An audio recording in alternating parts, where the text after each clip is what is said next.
13ஆம் அதிகாரம். இந்த 3ஆம் தரம் நான் உங்களிடத்திற்கு வருகிறேன். சகல காரியங்களும் 2-3 சாட்சிகளுடைய வாக்கினால் நிலைவரப்படும்.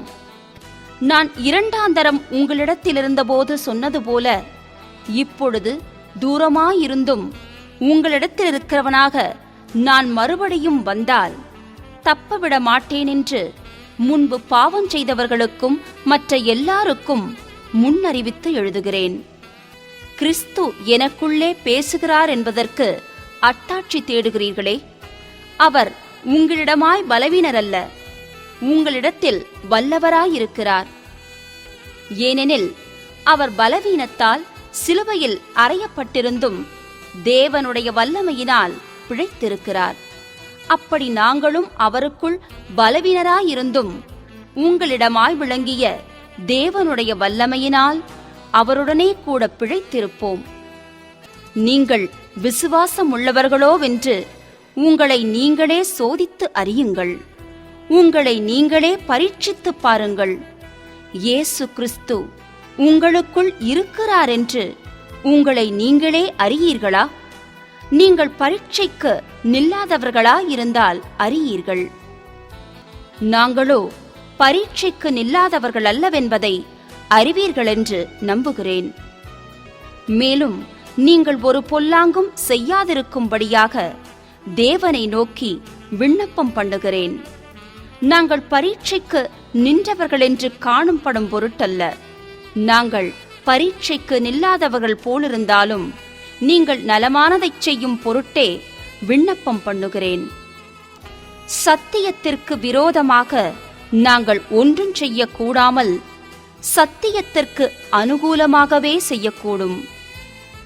நாங்கள் பலவீனரும் நீங்கள் பலமுள்ளவர்களுமாயிருக்கையில் சந்தோஷப்படுகிறோம். நீங்கள் நற்சீர் பொருந்தும்படிக்கும் விண்ணப்பம் பண்ணுகிறோம். ஆனதால் இடித்து போடவல்ல ஊன்ற கட்டவே கர்த்தர் எனக்கு கொடுத்த அதிகாரத்தின்படி நான் உங்களிடத்தில் வந்திருக்கும்போது கண்டிதம் பண்ணாதபடிக்கு நான் தூரமாயிருந்து இவைகளை எழுதுகிறேன். கடைசியாக சகோதரரே, சந்தோஷமாயிருங்கள், நற்சீர் பொருந்துங்கள், ஆறுதலடையுங்கள், ஏக சிந்தையாயிருங்கள், சமாதானமாயிருங்கள். அப்பொழுது அன்புக்கும் சமாதானத்துக்கும் காரணராகிய தேவன் உங்களோடே கூட இருப்பார். ஒருவரையொருவர் பரிசுத்த முத்தத்தோடு வாழ்த்துங்கள். பரிசுத்தவான்கள் எல்லாரும் உங்களுக்கு வாழ்த்துதல் சொல்லுகிறார்கள். கர்த்தராகிய இயேசு கிறிஸ்துவினுடைய கிருபையும் தேவனுடைய அன்பும் பரிசுத்த ஆவியினுடைய ஐக்கியமும் உங்கள் அனைவரோடும் கூட இருப்பதாக. ஆமென். அப்போஸ்தலனாகிய பவுல் கலாத்தியருக்கு எழுதின நிருபம். 1ஆம் அதிகாரம். மனுஷராலும் அல்ல, மனுஷன் மூலமாயும் அல்ல, இயேசு கிறிஸ்துவினாலும் அவரை மரித்தோரிலிருந்து எழுப்பின பிதாவாகிய தேவனாலும் அப்போஸ்தலனாயிருக்கிற பவுலாகிய நானும் என்னுடனே கூட இருக்கிற சகோதரர் எல்லாரும் கலாத்தியா நாட்டிலுள்ள சபைகளுக்கு எழுதுகிறதாவது: பிதாவாகிய தேவனாலும் நம்முடைய கர்த்தராகிய இயேசு கிறிஸ்துவினாலும் உங்களுக்கு கிருபையும் சமாதானமும் உண்டாவதாக. அவர் நம்மை இப்பொழுதிருக்கிற பொல்லாத பிரபஞ்சத்தினின்று விடுவிக்கும்படி நம்முடைய பிதாவாகிய தேவனுடைய சித்தத்தின்படியே நம்முடைய பாவங்களுக்காக தம்மைத்தாமே ஒப்புக் கொடுத்தார். அவருக்கு என்றென்றைக்கும் உள்ள சதா காலங்களிலும் மகிமை உண்டாவதாக. ஆமென். உங்களை கிறிஸ்துவின் கிருபையினாலே அழைத்தவரை நீங்கள் இவ்வளவு சீக்கிரமாய் விட்டு வேறொரு சுவிசேஷத்திற்கு திரும்புகிறதை பற்றி நான் ஆச்சரியப்படுகிறேன். வேறொரு சுவிசேஷம் இல்லையே.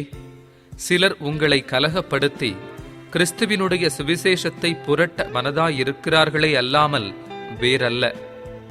நாங்கள் உங்களுக்கு பிரசங்கித்த சுவிசேஷத்தை அல்லாமல் நாங்களாவது வானத்திலிருந்து வருகிற ஒரு தூதனாவது வேறொரு சுவிசேஷத்தை உங்களுக்கு பிரசங்கித்தால் அவன் சபிக்கப்பட்டவனாயிருக்க கடவன். முன் சொன்னது போல மறுபடியும் சொல்லுகிறேன், நீங்கள் ஏற்றுக்கொண்ட சுவிசேஷத்தை அல்லாமல் வேறொரு சுவிசேஷத்தை ஒருவன் உங்களுக்கு பிரசங்கித்தால் அவன் சபிக்கப்பட்டவனாய் இருக்க கடவன். இப்பொழுது நான் மனுஷரையா தேவனையா யாரை நாடி போதிக்கிறேன்? மனுஷரையா பிரியப்படுத்த பார்க்கிறேன்? நான் இன்னும் மனுஷரை பிரியப்படுத்துகிறவனாயிருந்தால் நான் கிறிஸ்துவின் ஊழியக்காரன் அல்லவே. மேலும் சகோதரரே, என்னால் பிரசங்கிக்கப்பட்ட சுவிசேஷம் மனுஷருடைய யோசனையின் படியானதல்லவென்று உங்களுக்கு தெரிவிக்கிறேன். நான் அதை ஒரு மனுஷனால் பெற்றதுமில்லை, மனுஷனால் கற்றதுமில்லை. இயேசு கிறிஸ்துவே அதை எனக்கு வெளிப்படுத்தினார். நான் யூத மார்க்கத்தில் இருந்தபோது என்னுடைய நடக்கையை குறித்து கேள்விப்பட்டிருப்பீர்கள். தேவனுடைய சபையை நான் மிகவும் துன்பப்படுத்தி அதை பாழாக்கி என் ஜனத்தாரில் என் வயதுள்ள அநேகரை பார்க்கிலும் யூத மார்க்கத்திலே தேறினவனாய் என் பிதாக்களுடைய பாரம்பரிய நியாயங்களுக்காக மிகவும் பக்தி வைராக்கியமுள்ளவனாயிருந்தேன். அப்படியிருந்தும் நான் என் தாயின் வயிற்றிலிருந்தது முதல் என்னை பிரித்தெடுத்து தம்முடைய கிருபையினால் அழைத்த தேவன் தம்முடைய குமாரனை நான் புறஜாதிகளிடத்தில் சுவிசேஷமாய் அறிவிக்கும் பொருட்டாக அவரை எனக்குள் வெளிப்படுத்த பிரியமாயிருந்தபோது உடனே நான் மாம்சத்தோடும் இரத்தத்தோடும் யோசனை பண்ணாமலும் எனக்கு முன்னே அப்போஸ்தலரானவர்களிடத்திலே எருசலேமுக்கு போகாமலும் அரபி தேசத்திற்கு புறப்பட்டு போய் மறுபடியும் தமஸ்கு ஊருக்கு திரும்பி வந்தேன். 3 வருஷம் சென்ற பின்பு பேதுருவை கண்டு கொள்ளும்படி நான் எருசலேமுக்கு போய் அவனிடத்தில் 15 நாள் தங்கியிருந்தேன். கர்த்தருடைய சகோதரனாகிய யாக்கோபை தவிர அப்போஸ்தலரில் வேறொருவரையும் நான் காணவில்லை. நான் உங்களுக்கு எழுதுகிற இவைகள் பொய்யல்லவென்று தேவனுக்கு முன்பாக நிச்சயமாய் சொல்லுகிறேன். பின்பு சீரியா சிலிசியா நாடுகளின் புறங்களில் வந்தேன். மேலும் யூதேயா தேசத்திலே கிறிஸ்துவுக்குள்ளான சபைகளுக்கு முகமறியாதவனாயிருந்தேன். முன்னே நம்மை துன்பப்படுத்தினவனே தான் அழிக்கத் தேடின விசுவாசத்தை இப்பொழுது பிரசங்கிக்கிறான் என்பதை மாத்திரம் அவர்கள் கேள்விப்பட்டிருந்து என்னை பற்றி தேவனை மகிமைப்படுத்தினார்கள். 2ஆம் அதிகாரம். 14 வருஷம் சென்ற பின்பு நான் தீத்துவை கூட்டிக் கொண்டு பர்னபாவுடனே கூட மறுபடியும் எருசலேமுக்கு போனேன். நான் தேவ அறிவிப்பினாலே போய் புறஜாதிகளிடத்தில் நான் பிரசங்கிக்கிற சுவிசேஷத்தை அவர்களுக்கு விவரித்து காண்பித்தேன். ஆயினும் நான் ஓடுகிறதும் ஓடினதும் வீணாகாதபடிக்கு எண்ணிக்கையுள்ளவர்களுக்கே தனிமையாய் விவரித்து காண்பித்தேன். ஆனாலும் என்னுடனே கூட இருந்த தீத்து கிரேக்கனாயிருந்தும் விருத்த சேதனம் பண்ணிக்கொள்ளும்படிக்கு கட்டாயம் பண்ணப்படவில்லை. கிறிஸ்து இயேசுவுக்குள் நமக்கு உண்டான சுயாதீனத்தை உளவு பார்த்து நம்மை நியாயப்பிரமாணத்திற்கு அடிமைகளாக்கும் பொருட்டாக பக்க வழியாய் நுழைந்த கள்ளச் சகோதரர் நிமித்தம் அப்படி ஆயிற்று. சுவிசேஷத்தின் சத்தியம் உங்களிடத்திலே நிலைத்திருக்கும்படி நாங்கள் ஒரு நாழிகையாகிலும் அவர்களுக்கு கீழ்ப்படிந்து இணங்கவில்லை. அல்லாமலும் எண்ணிக்கையுள்ளவர்களாயிருந்தவர்கள் எனக்கு ஒன்றும் போதிக்கவில்லை. அவர்கள் எப்படிப்பட்டவர்களாயிருந்தாலும் எனக்கு கவலையில்லை. தேவன் மனுஷரிடத்தில் பட்சபாதமுள்ளவரல்லவே. அதுவும் அல்லாமல் விருத்த சேதனமுள்ளவர்களுக்கு அப்போஸ்தலனாயிருக்கும்படி பேதுருவை பலப்படுத்தினவர் புறஜாதிகளுக்கு அப்போஸ்தலனாயிருக்கும்படி என்னையும் பலப்படுத்தினபடியால் விருத்த சேதனமுள்ளவர்களுக்கு சுவிசேஷத்தை பிரசங்கிக்கும்படி பேதுருவுக்கு கையளிக்கப்பட்டது போல விருத்த சேதனம் இல்லாதவர்களுக்கு பிரசங்கிக்கும்படி அது எனக்கும் கையளிக்கப்பட்டதென்று அவர்கள் கண்டு எனக்கு அளிக்கப்பட்ட கிருபையை அறிந்தபோது தூண்களாக எண்ணப்பட்ட யாக்கோபும் கேபாவும் யோவானும் தாங்கள் விருத்த சேதனம் உள்ளவர்களுக்கும் நாங்கள் புறஜாதிகளுக்கும் பிரசங்கிக்கும்படி அந்நியோன்னிய ஐக்கியத்திற்கு அடையாளமாக எனக்கும் பர்னபாவுக்கும் வலது கை கொடுத்து தரித்திரரை நினைத்துக் கொள்ளும் படிக்கு மாத்திரம் சொன்னார்கள். அப்படி செய்யும்படி அதற்கு முன்னமே நானும் கருத்துள்ளவனாயிருந்தேன். மேலும் பேதுரு அந்தியோகியாவுக்கு வந்தபோது அவன் மேல் குற்றஞ்சுமந்ததினால் நான் முகமுகமாய் அவனோடே எதிர்த்தேன். எப்படியெனில் யாக்கோபினிடத்திலிருந்து சிலர் வருகிறதற்கு முன்னே அவன் புறஜாதியாருடனே சாப்பிட்டான். அவர்கள் வந்தபோதோ விருத்த சேதனமுள்ளவர்களுக்கு பயந்து விலகிப் பிரிந்தான். மற்ற யூதரும் அவனுடனே கூட மாயம் பண்ணினார்கள். அவர்களுடைய மாயத்தினாலே பர்னபாவும் இழுப்புண்டான். இப்படி அவர்கள் சுவிசேஷத்தின் சத்தியத்திற்கேற்றபடி சரியாய் நடவாததை நான் கண்டபோது எல்லாருக்கும் முன்பாக நான் பேதுருவை நோக்கிச் சொன்னது என்னவென்றால், யூதனாயிருக்கிற நீர் யூதர் முறைமையாக நடவாமல் புறஜாதியார் முறைமையாக நடந்து கொண்டிருக்க, புறஜாதியாரை யூதர் முறைமையாக நடக்கும்படி நீர் எப்படி கட்டாயம் பண்ணலாம்? புறஜாதியாரில் பிறந்த பாவிகளாயிராமல் சுபாவத்தின்படி யூதராயிருக்கிற நாமும் இயேசு கிறிஸ்துவை பற்றும் விசுவாசத்தினாலே அன்றி நியாயப்பிரமாணத்தின் கிரியைகளினாலே மனுஷன் நீதிமானாக்கப்படுவதில்லை என்று அறிந்து, நியாயப்பிரமாணத்தின் கிரியைகளினாலல்ல, கிறிஸ்துவை பற்றும் விசுவாசத்தினாலே நீதிமான்களாக்கப்படும்படிக்கு கிறிஸ்து இயேசுவின் மேல் விசுவாசிகளானோம். நியாயப்பிரமாணத்தின் கிரியைகளினாலே எந்த மனுஷனும் நீதிமானாக்கப்படுவதில்லையே. கிறிஸ்துவுக்குள் நீதிமான்களாக்கப்படும்படி நாடுகிற நாமும் பாவிகளாக காணப்படுவோமானால் கிறிஸ்து பாவத்திற்கு காரணரோ அல்லவே. நான் இடித்து போட்டவைகளையே நான் மறுபடியும் கட்டினால் பிரமாணத்தை மீறுகிறவனென்று காணப்படுவேன். தேவனுக்கென்று பிழைக்கும்படி நான் நியாயப்பிரமாணத்தினாலே நியாயப்பிரமாணத்திற்கு மரித்தேனே. கிறிஸ்துவுடனே கூட சிலுவையில் அறையப்பட்டேன். ஆயினும் பிழைத்திருக்கிறேன். இனி நான் அல்ல, கிறிஸ்துவே எனக்குள் பிழைத்திருக்கிறார்.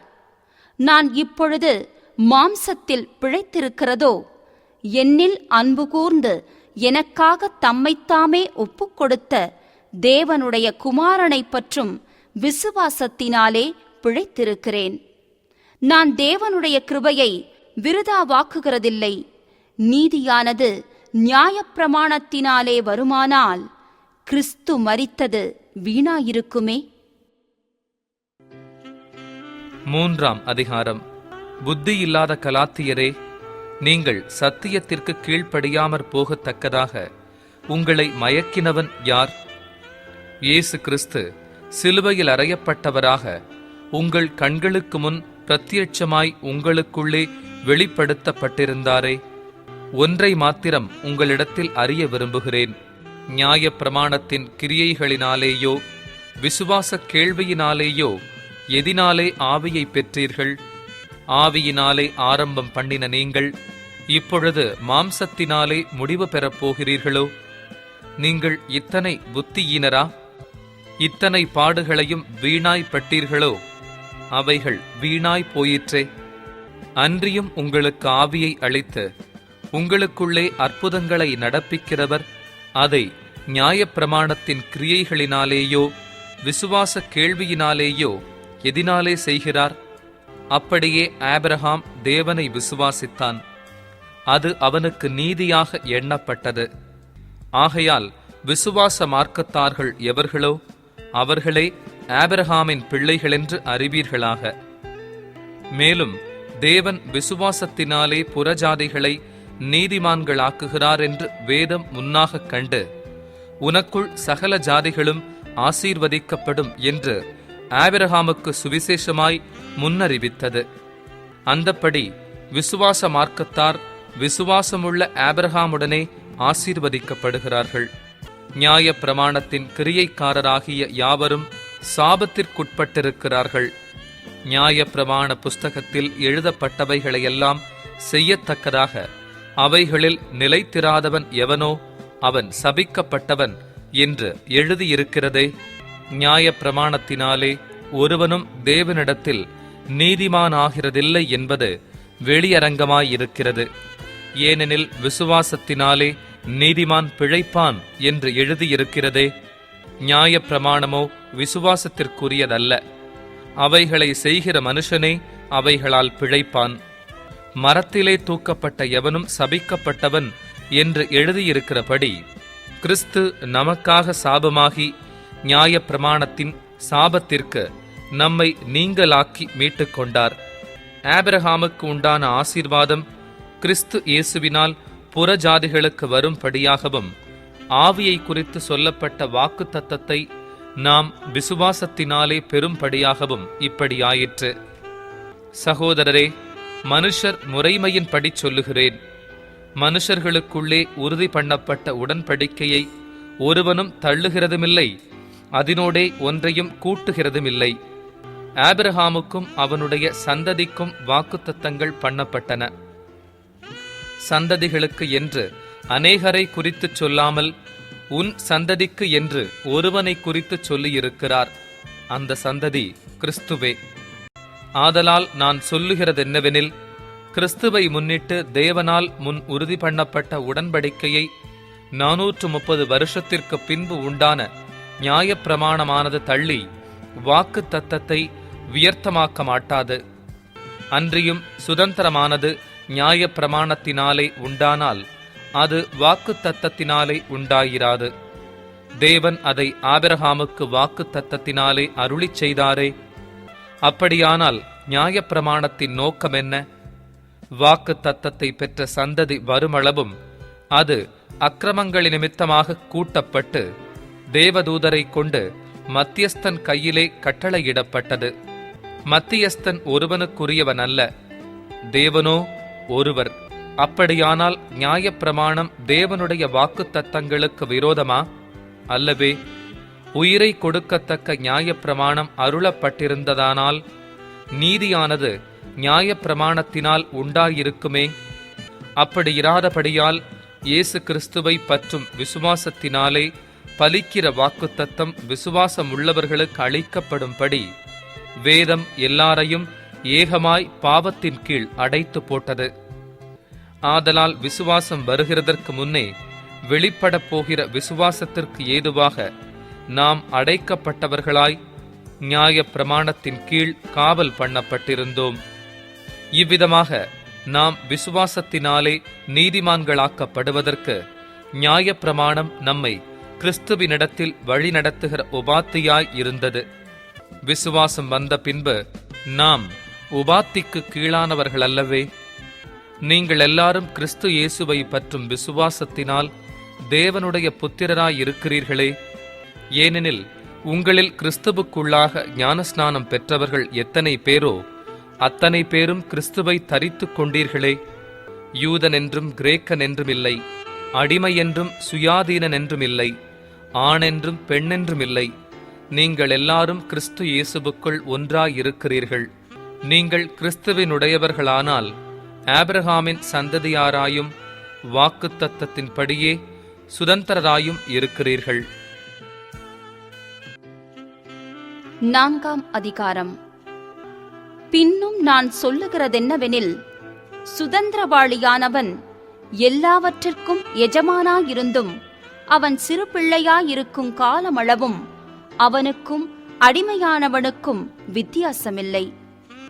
தகப்பன் குறித்த காலம் வரைக்கும் அவன் காரியக்காரருக்கும் வீட்டு விசாரணைக்காரருக்கும் கீழ்ப்பட்டிருக்கிறான். அப்படியே நாமும் சிறு பிள்ளைகளாயிருந்த காலத்தில் இவ்வுலகத்தின் வழிபாடுகளுக்கு அடிமைப்பட்டவர்களாயிருந்தோம். நாம் புத்திர சுவிகாரத்தை அடையும்படி நியாயப்பிரமாணத்திற்கு கீழ்ப்பட்டவர்களை மீட்டுக்கொள்ளத்தக்கதாக காலம் நிறைவேறின போது ஸ்திரீயினிடத்திற் பிறந்தவரும் நியாயப்பிரமாணத்திற்கு கீழானவருமாகிய தம்முடைய குமாரனை தேவன் அனுப்பினார். மேலும் நீங்கள் புத்திரராயிருக்கிறபடியினால் அப்பா பிதாவே என்று கூப்பிடத்தக்கதாக தேவன் தமது குமாரனுடைய ஆவியை உங்கள் இருதயங்களில் அனுப்பினார். ஆகையால் இனி நீ அடிமையாயிராமல் புத்திரனாயிருக்கிறாய். நீ புத்திரனேயானால் கிறிஸ்து மூலமாய் தேவனுடைய சுதந்திரனாயும் இருக்கிறாய். நீங்கள் தேவனை அறியாமல் இருந்தபோது சுபாவத்தின்படி தேவர்களல்லாதவர்களுக்கு அடிமைகளாயிருந்தீர்கள். இப்பொழுதோ நீங்கள் தேவனை அறிந்திருக்க அல்லது தேவனாலே அறியப்பட்டிருக்க பெலனற்றதும் வெறுமையானதுமான அவ்வழிபாடுகளுக்கு நீங்கள் மறுபடியும் திரும்பி மறுபடியும் அவைகளுக்கு அடிமைப்படும்படி விரும்புகிறதெப்படி? நாட்களையும் மாதங்களையும் காலங்களையும் வருஷங்களையும் பார்க்கிறீர்களே. நான் உங்களுக்காக பிரயாசப்பட்டது வீணாய்ப் போயிற்றோ என்று உங்களை குறித்து பயந்திருக்கிறேன். சகோதரரே, என்னை போலாகுங்கள் என்று உங்களை வேண்டிக் கொள்ளுகிறேன். நான் உங்களைப் போலுமானேனே? எனக்கு நீங்கள் அநியாயம் ஒன்றும் செய்யவில்லை. உங்களுக்கு தெரிந்திருக்கிறபடி நான் சரீர பலவீனத்தோடு முதலாந்தரம் உங்களுக்கு சுவிசேஷத்தை பிரசங்கித்தேன். அப்படியிருந்தும் என் சரீரத்தில் உண்டாயிருக்கிற சோதனையை நீங்கள் அசட்டை பண்ணாமலும் அரோசியாமலும் தேவதூதனைப் போலவும் கிறிஸ்து இயேசுவைப் போலவும் என்னை ஏற்றுக்கொண்டீர்கள். அப்பொழுது நீங்கள் கொண்டிருந்த ஆனந்த பாக்கியம் எங்கே?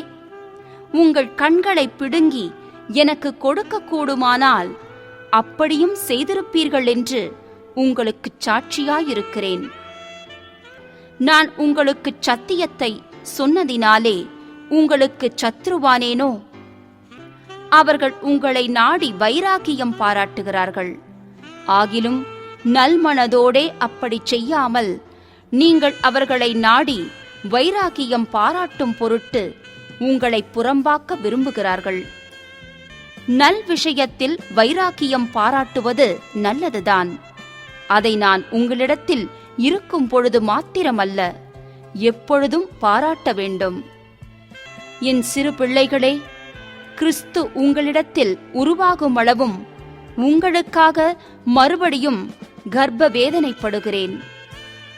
உங்களை குறித்து நான் சந்தேகப்படுகிறபடியால் நான் இப்பொழுது உங்களிடத்தில் வந்திருந்து வேறு வகையாக பேச விரும்புகிறேன்.